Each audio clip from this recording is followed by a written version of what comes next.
In this video, I'm going to cover the 6 basic things you need to settle down in China as a foreigner. Now this video is targeted to those that actually come here to live and not for tourism. Anyway, stay tuned and I'll show you.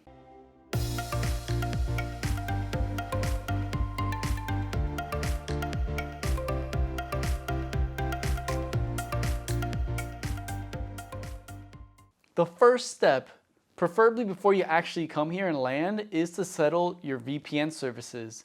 Now, I don't just mean the ones that you use on your cell phone or your computer, but consider investing in a router that has a VPN applet built in inside where you can decide in the applet what IP address you want to go to. I actually frequently use this in my house because it's very convenient and I don't need every single piece of hardware that needs to connect to some internet connection that's not local Chinese internet to download an application. Instead, I can just connect directly to the router and the router automatically is connected to the proper IP address. It's actually very convenient.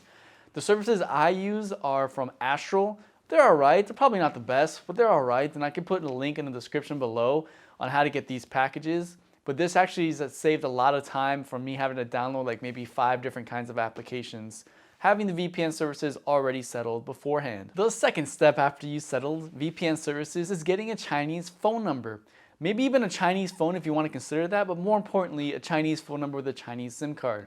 You can actually look at the video right here, and it goes step by step on how to get a Chinese phone number with a SIM card. But the reason you need a Chinese phone number is because you get a lot of services that are offered to you in China when you have a Chinese phone number.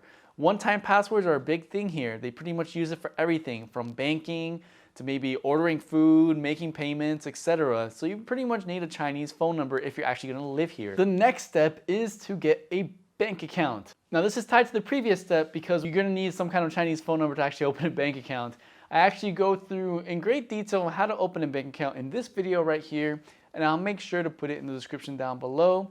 Realize that you actually can open a bank account with a tourist or business or work visa.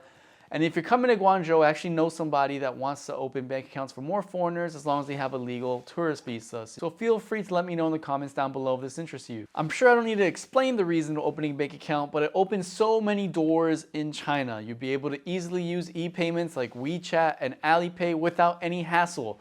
Of course, those platforms do offer services for foreigners without a Chinese bank account, but it's a little bit more of a step and a hurdle you have to go through to do that. Now the fourth step after you settled a bank account is to actually download and set up an Alipay account and a Wechat account. Not only to download the applications, but also link your bank card that you got in China already in the previous step to those accounts so you can freely use Wechat Pay and Alipay. Having both of these applications pretty much opens the doors to be able to use e-payments pretty much without all of China because these are the 2 major monsters that are used in China.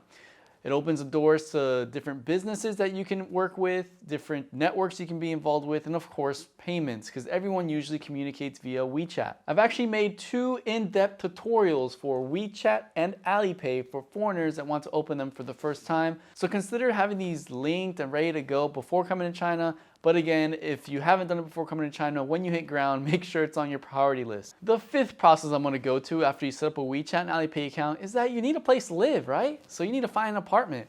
Now, if you're going for the typical English teaching job, they may have accommodations already settled for you, and you may be working with an agent that will walk you through the whole process. But in the event you don't have an English teaching job and they don't offer accommodation, then you need to go searching. So my best advice is maybe before you come to China, look at different Facebook groups in the city that you're going to live in and try and look for realtors and agents that can help you out.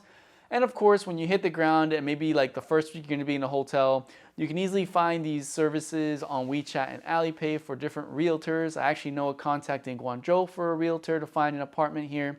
But one thing I want to warn you guys about when you're coming here and you're getting offered these services is do not pay anything on Alipay or WeChat until you've seen the property and actually seen like the company and the realtor and that they're a legit company, because these scams do happen. So just be careful. Make sure you actually look at the property beforehand before you sign anything and pay for anything when you're trying to look for a place to stay. And my recommendation is to find a place that's really close to public transportation and usually typically close to the city center if you want some entertainment. But if you want to be away from the city center, you can also look for places outside of the middle of the city. Just make sure you're pretty close to public transportation, which shouldn't be hard to find. And the sixth and last step after you've actually found a place to stay is medical care.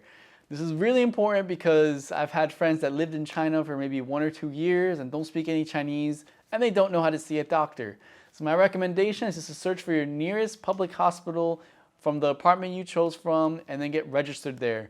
If you're working for a Chinese company, you're actually entitled to get public health insurance, and I go through step by step on how to get public health insurance right here, and I'll put it down in the description below as well. When you're searching for these hospitals, especially if it's a public hospital, consider asking customer service if they have like VIP English services. You may have to pay a little bit more, but some of these hospitals actually do include these.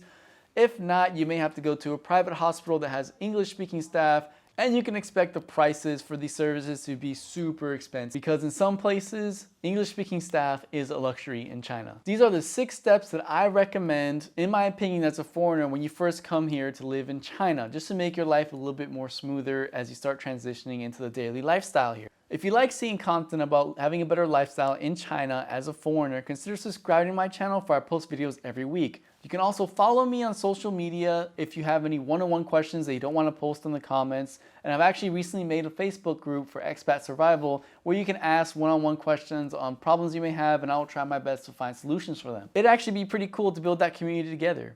Anyways, keep surviving. Thank you for watching, and I'll catch you in the next one.